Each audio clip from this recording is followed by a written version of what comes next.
Hello student, आज की इस वीडियो में हम लोग फिर से बात करने वाले हैं एक न्यू सेल ऑर्गेनेल के बारे में जिसका नाम है गोल्जी एपरेटस। इससे प्रीवियस वीडियो में हम लोग ने देखा था structure, function and different parts of endoplasmic reticulum.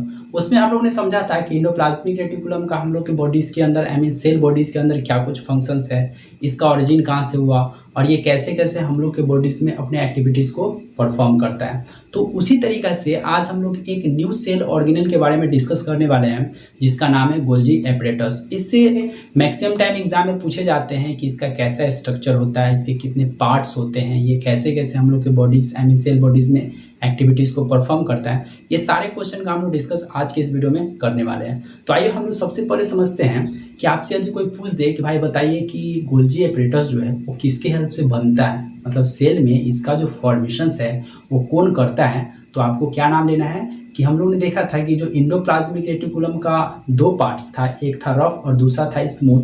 तो स्मूथ एंडोप्लाज्मिक रेटिकुलम जब ब्रेक करता है तो एक सेल ऑर्गेनेल का फॉर्मेशंस करता है जिसको हम लोग क्या कहते हैं, गोल्जी एपरेटस। तो सबसे पहला पॉइंट आपको क्या याद रखना है कि Golgi apparatus form with the help of smooth endoplasmic reticulum. तो पहला बात क्या हो जाएगा कि it is form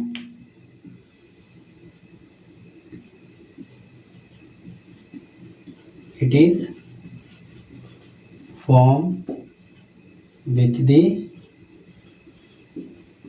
help of smooth endoplasmic reticulum. जो गोल्जी एपरेटस है वो किससे बनेगा, स्मूथ एंडोप्लाज्मिक रेटिकुलम से।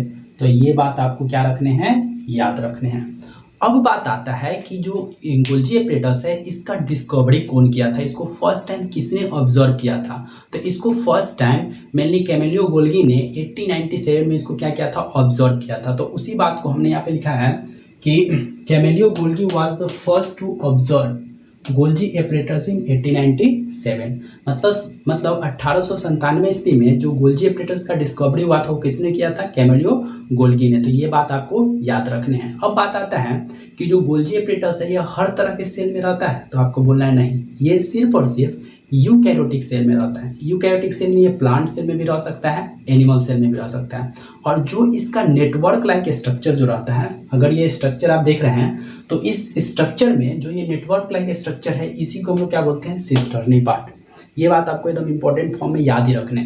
तो हम लोग देखते हैं इधर Golgi apparatus is membrane bonded organelle. जो गोल्जी एपरेटस एक ऐसा ऑर्गेनेल है मेम्ब्रेन बॉन्डेड, मतलब इसके ऊपर मेम्ब्रेन प्रेजेंट रहेगा। उसके बाद है bonded organelle of the eukaryotic cell. हमने बता दिया था कि ये सिर्फ और सिर्फ किस में रहेगा, यूकैरियोटिक सेल में रहेगा।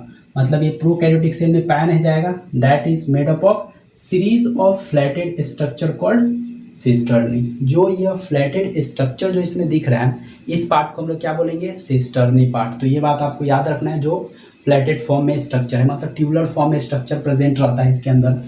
उसके बाद है गोल्जी एपरेटस है, इसका 3 प्राइमरी कंपोनेंट है, ठीक है। एक जो ऊपर वाला पार्ट है उसको सिस फेज बोलते हैं, जो नीचे वाला पार्ट है उसको ट्रांस फेज बोलते हैं। तो यहाँ पे स्ट्रक्चर में दिख रहा होगा सिस फेज है, नीचे वाले ट्रांस फेज, और इसके बीच का जो पार्ट होगा यही कहलाएगा सिस्टर्नी, मिडिल पार्ट, वो मिडिल पार्ट है। तो ये सिस्टर्नी तो ऊपर से नीचे का पार्ट और जो बीच का पार्ट होगा वो मिडिल पार्ट होगा। तो ही बात लिखा गया है cis part nearest to endoplasmic reticulum. मतलब जैसे मान लीजिए, सपोज मानिए कि यहाँ पे एंडोप्लाज्मिक रेटिकुलम के हेल्प से क्या हो रहा है, ये बन रहा है। तो एंडोप्लाज्मिक रेटिकुलम का स्ट्रक्चर तो आप लोग को याद होगा कि एंडोप्लाज्मिक रेटिकुलम का स्ट्रक्चर जो था वो कुछ इस तरीका का था। ये न्यूक्लियर मेम्ब्रेन से राइज होता है, ये हमने प्रीवियस वीडियो में बताया था।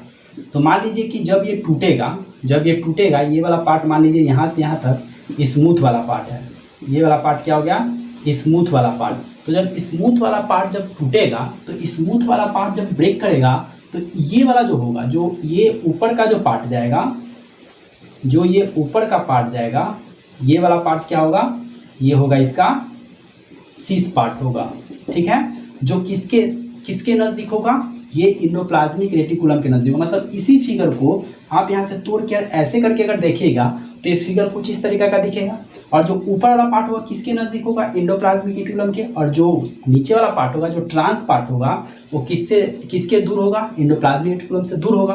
तो वही बात यहाँ पे लिखा गया है। तो सिस पार्ट जो होगा नियरेस्ट टू इंडोप्लाज्मिक रेटिकुलम, ये इंडोप्लाज्मिक रेटिकुलम के नियरेस्ट होगा। मिडिल वाला जो पार्ट होगा वो सेंटर लेयर ऑफ सिस्टर्नी, जो ये सिस्टर्नी है, जो ट्यूबुलर स्ट्रक्चर है ऊपर से नीचे तक का, उसके मिडिल पार्ट रहेगा। और उसके बाद है ट्रांस पार्ट। तो ट्रांस पार्ट क्या होगा, फ्रॉम द इंडोप्लाज्मिक रेटिकुलम, मतलब इससे क्या होगा, दूर होगा। तो ये पार्ट आपको याद रहेगा। उसके बाद है गोल्जी एपरेटस का function, the most important function है, जिसमें पहला जो इसका फंक्शन है वो है ट्रांसपोर्टेशन का, किसी भी चीज़ का ट्रांसपोर्टेशन। ये दो इंपॉर्टेंट चीज़ का ट्रांसपोर्टेशन करता है, जिसमें है प्रोटीन एंड लिपिड। दूसरा इसका काम है मॉडिफिकेशन, जो भी इनएक्टिव सब्सटेंस रहता है उसको एक्टिवेट करता है, मॉडिफाइड करता है। और थर्ड जो इसका मोस्ट इंपॉर्टेंट काम है कि ये पैकेजिंग ऑफ सब्सटेंस, जो भी सब्सटेंस है उसको क्या करता है, पैक करता है और एक सेल ऑर्गेनेल से दूसरे सेल ऑर्गेनेल में क्या कर देता है, ट्रांसपोर्ट कर देता है। तो वही ये तीनों फंक्शंस को हम लोग को इस फिगर में समझने हैं। तो पहले आप समझिए, जैसे मान लीजिए कि ये इंडोप्लाज्मिक रेटिकुलम है, ठीक है। अब यहाँ पे मान लीजिए कि ये गोल्जी एपरेटस है। जैसे सपोज कीजिए कि ये हो गया हम लोग का, ये वाला पार्ट जो हो गया, ये हो गया इंडोप्लाज्मिक रेटिकुलम, ये वाला पार्ट हो गया गोल्जी बॉडी या गोल्जी एपरेटस। अब मान लीजिए कि यहाँ से जो सब्सटेंस होगा, जो यहाँ पे सब्सटेंस होगा उसको यहाँ पे लाना है। तो इसके बीच में वेसिकल प्रेजेंट रहेगा। तो यहाँ पे दिख रहा होगा इनकमिंग ट्रांसपोर्ट वेसिकल। जो इनकमिंग ट्रांसपोर्ट वेसिकल रहता है वो क्या करता है, इंडोप्लाज्मिक रेटिकुलम से प्रोटीन और लिपिड को स्टोर करता है। प्रोटीन और लिपिड किससे लिया, इंडोप्लाज्मिक रेटिकुलम से लिया, अपने में स्टोर किया और किसको दे दिया, सिस पार्ट को। तो इधर से ये लेके आ रहा है और किसको दे रहा है, सिस पार्ट को। सिस पार्ट जो है ये कंपोनेंट जो आएगा प्रोटीन और लिपिड, ये किसको दे देगा, ट्रांस पार्ट को। ये जो प्रोटीन और लिपिड आया सिस से, वो कहाँ पे स्टोर हो रहा है, ट्यूबुलर पार्ट सिस्टर्नी में स्टोर होगा और आ जाएगा कहाँ पे, ये आ जाएगा आपका ट्रांस पार्ट में। जैसे ही ट्रांस पार्ट में आएगा तो ये सब्सटेंस का मॉडिफिकेशन होगा। अगर मान लीजिए कि प्रोटीन और लिपिड है तो उसको सीरीज में क्या किया जाएगा, बांटा जाएगा। मतलब उसको मेनली क्या किया जाएगा, उसको एक जगह पे क्या किया जाएगा, स्टोर किया जाएगा। उसमें से कंपोनेंट्स को मेनली अलग किया जाएगा, प्रोटीन और लिपिड के कंपोनेंट्स को अलग किया जाएगा। और उसके बाद क्या होगा, इसमें सब्सटेंस का पैकेजिंग होगा। सब्सटेंस क्या होगा, पैक होगा, उसके ऊपर मेम्ब्रेन चढ़ेगा। वो मेम्ब्रेन चढ़ जाएगा, वो पूरी तरह से पैक हो चुका है, ठीक है। अब पैक हो चुका है तब ये टारगेट सेल के पास मूव करेगा, टारगेट सेल ऑर्गेनेल के पास मूव करेगा। जिस सेल ऑर्गेनेल के पास प्रोटीन लिपिड का कंपोनेंट्स को क्या होना है, जाना है, तो उसको लेके कौन जाएगा।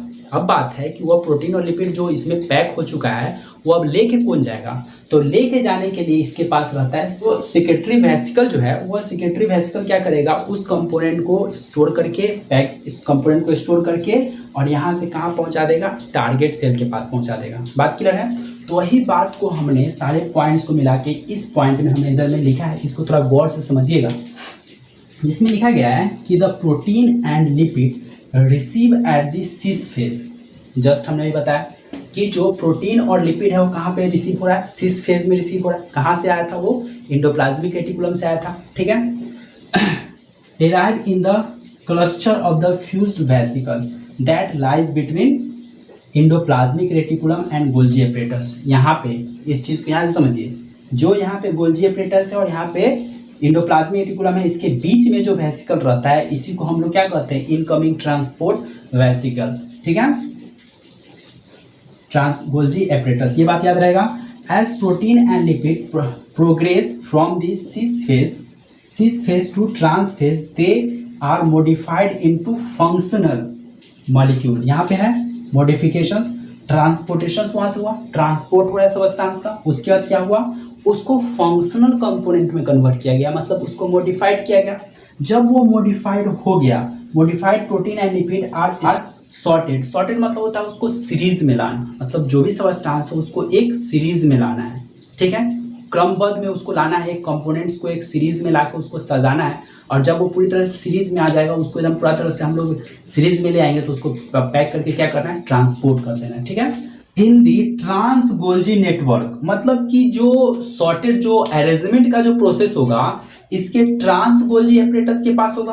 बात क्लियर है। उसके बाद है and are packed into vesicle मतलब कि जो पैकेजिंग का काम होगा, जो ये सॉर्टेड हो चुका है, जो कंपोनेंट्स अरेंजमेंट के फॉर्म में आ चुका है, प्रोटीन और लिपिड एक अलग अलग कंपोनेंट्स में हो चुका है, जिसको जहाँ पे जो कंपोनेंट्स को जाना वहाँ पे जाएगा, तो ये जो सॉर्टेड का काम होगा ये ट्रांसफॉर्म में कंप्लीट हो जाएगा। लेकिन जो पैकेजिंग का प्रोसेस होगा ये इसका वेसिकल पार्ट में होगा। जो इसका ये वेसिकल्स पार्ट दिख रहा है यहाँ पे क्या हो रहा है, पैकेजिंग का प्रोसेस होगा। अब ये पैकेजिंग होगा तो क्या होगा कि ये यहाँ से वेसिकल पार्ट ब्रेक करते जाएगा, और ये वाला जो वेसिकल पार्ट होगा, ये वाला जो वेसिकल पार्ट होगा वो क्या होगा, सेकेंडरी वेसिकल होगा। ये वेसिकल जो होगा इस कंपोनेंट्स को क्या करेगा, वहां से ले जाके उसको टारगेट सेल तक पहुंचा देगा, टारगेट ऑर्गेनेल तक पहुंचा देगा, जहां पे इस प्रोटीन और लिपिड का जरूरत है। तो वही तो यहाँ पे हो रहा है। The vesicle then deliver the molecule to their target destinations, मतलब कि जो टारगेट जो ऑर्गेनेल है या डेस्टिनेशंस है उस पॉइंट्स तक क्या करेगा, इस प्रोटीन और लिपिड को क्या करेगा, सेक्रेटरी वेसिकल इसको पहुंचा देगा। तो इसका 3 फंक्शन समझ में आ गया। पहला क्या किया, ट्रांसपोर्टेशन शुरू में भी हुआ था कि वो रिसीव कर रहा था कंपोनेंट्स को, ठीक है। दूसरा क्या हुआ कि इसमें मॉडिफिकेशंस हुआ, कंपोनेंट्स को फंक्शनल फॉर्म में लाया गया। और तीसरा जो इसका इंपॉर्टेंट फंक्शन था कि इसको पैक करके और फिर से दूसरे सेल ऑर्गेनेल तक इसको क्या करना है, डिलीवर कर देना है। तो इसका 3 फंक्शंस इसमें दिख रहा था। और कंपोनेंट्स क्या क्या यहाँ पे डिलीवर होगा, तो मेनली इसमें मैक्सिमम जो होगा वो प्रोटीन और लिपिड। जो किससे आया था, वो आया था हम लोग का एंडोप्लाज्मिक रेटिकुलम से। बात क्लियर है। अब बात आता है कि भाई जो एंडोप्लाज्मिक रेटिकुलम से ये गोल्जी बॉडी बना है, एंडोप्लाज्मिक रेटिकुलम के स्मूथ पार्ट से गोल्जी एपरेटस बना है, तो क्या गोल्जी एपरेटस भी किसी को बनाने का क्षमता रखता है, तो बोलना है हाँ। गोल्जी एपरेटस भी एक अलग टाइप के सेल ऑर्गेनेल का फॉर्मेशन करता है, जिसको हम लोग क्या कहते हैं, लाइसोसोम। मतलब गोल्जी एपरेटस का जो वेसिकल पार्ट हाइड्रोलाइटिक एंजाइम को कंटेन करके जब ब्रेक करेगा तो एक दूसरा तरह का सेल ऑर्गेनेल का फॉर्मेशन करेगा, जिसको हम लोग क्या कहेंगे, लाइसोसोम। तो हम लोग लिख सकते हैं कि विद द हेल्प ऑफ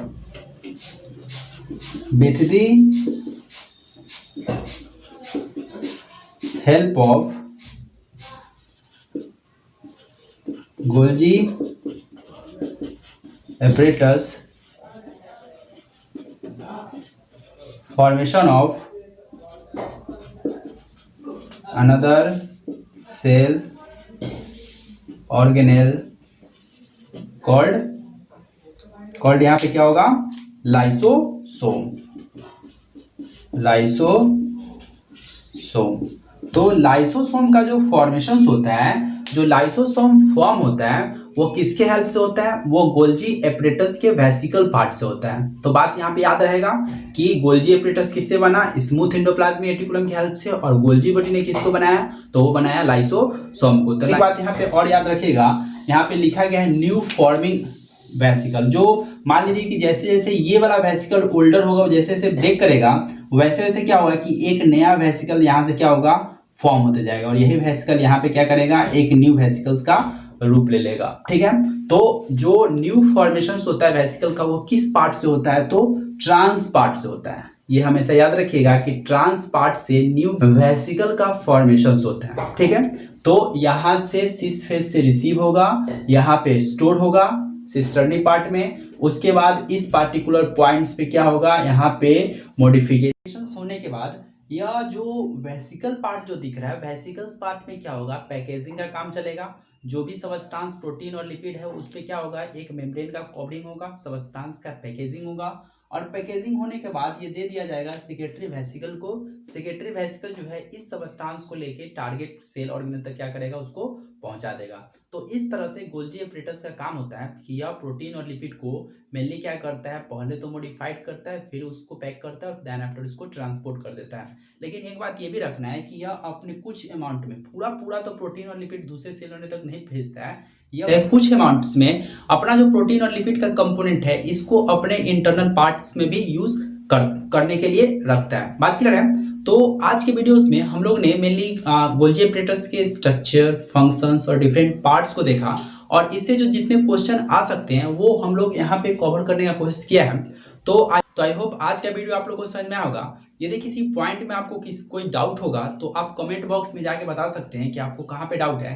हम उसके लिए एक अलग से वीडियो बनाएंगे जिसमें आपका डाउट क्लियर करेंगे। तो हम लोग अब नेक्स्ट वीडियो में नेक्स्ट टॉपिक के साथ मिलते हैं। आज के लिए इतना ही। Thank you.